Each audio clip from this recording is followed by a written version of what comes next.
Crescendo Toavina inaugure le ring ce samedi 30 mars sous les couleurs d'Uzès. Le boxeur affronte le Nîmois Fahed Dabi dans la catégorie junior moins de 75 kg. Champion d'Occitanie en 2018, Crescendo alias Samba ne fait pas mentir son palmarès. Il mène les 3 rounds de la rencontre et le jury le désigne vainqueur. C'est au tour de Brandon Carrascosa d'enfiler les gants. Son adversaire vient également du club de Nîmes. Le jeune homme de Baron domine le combat. Il fait l'unanimité dans le jury.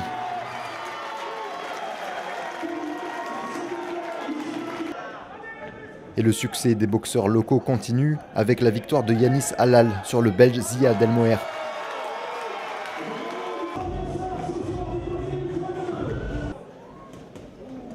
Le parquet du ring craque un peu sous les pas des super lourds Teiki Maroto et Charlie Mbumassia.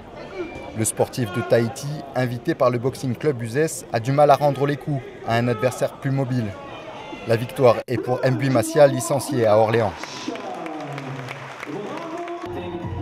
Attendu par le public, le combat d'Emilie Sonvico, qui prépare les JO 2020, est très bref. Son opposante belge Sarah Jamar jette l'éponge dès le premier round et Uzès est déclaré vainqueur. C'est maintenant le tour des professionnels. Le Nîmois Steven Bonicel, ici avec les gants bleus, boxe Moussa Eni de Bordeaux. Après 4 reprises, Bonicel remporte le combat au point. Plus de 500 personnes assistent à cette soirée, en tribune ou dans l'espace VIP, où mécènes et élus locaux ont été invités. On ne peut être que fier d'avoir un tel club de boxe comme le Boxing Club d'Uzès. Et puis, personnellement, je ne regrette pas tous les efforts que la ville a fait en mettant des locaux à disposition qui ont permis aujourd'hui au club de se développer. Hicham Osman, poids mi-moyen du Boxing Club Uzès, est opposé au poids de 20 Alexandre Cordel pour un combat à enjeu. C'est le quart de finale du Critérium Espoir. Le combat en 4 reprises est équilibré et le jury est partagé. C'est finalement l'Uzésien Hicham Osman qui l'emporte avec 38 points, un de plus que son adversaire.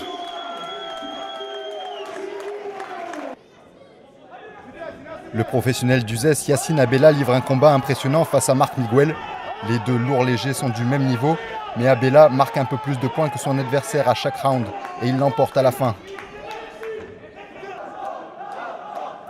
Le poids lourd Alban Gallonnier, opposé à David Spilmont, tombe au sol dès le premier round. C'est son 16e combat professionnel en boxe anglaise qu'il pratique depuis une dizaine d'années.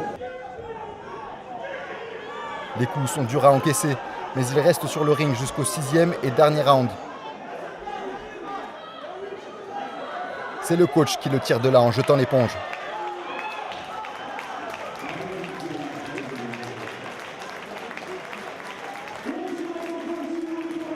Dernier combat de la soirée, Najib Mohamedi face à un boxeur venu exprès de Lettonie. Boris Lessins tombe à terre à la 2e reprise. Le combat ne va pas plus loin. Expéditif et Mohamedi, c'est une classe mondiale, on le sait tous. Aujourd'hui il est là, il nous a fait l'honneur d'être parmi nous, il avait un opposant. Quand vous boxez Mohamedi, c'est très compliqué, alors vous se dites ouais mais en face c'est pas bon. Si c'est bon, c'est que l'heure il est très au-dessus. Après voilà, Mohamedi il a 4 semaines, il fait le championnat d'Europe, il se positionne pour le championnat d'Europe. On a eu le privilège de l'avoir ici. Voilà, c'est un honneur quoi, aujourd'hui. Voilà, très haut niveau. Monsieur, qu'est-ce que vous avez pensé de cette soirée ? Je me suis régalé, je viens chaque fois que mon ami Salim m'invite à ces galas. J'ai passé un très bon moment avec ma petite famille et j'ai pu rencontrer plein d'amis que j'ai ici sur Uzès. Je pense que les gens ont été contents, je pense que c'est une belle soirée, un grand moment. Beaucoup d'émotions aussi et des tristesses aussi pour Alban Gallonnier. Voilà, c'est Alban Gallonnier, c'est un garçon que j'aime beaucoup. Je pense qu'il a une motivation de ouf et je pense qu'on va prendre un peu, on va tirer un peu le frein à main et on va se calmer un petit peu quoi. On va passer un peu à autre chose là. Parce qu'il a fait le combat, il a donné tout ce qu'il pouvait de lui-même.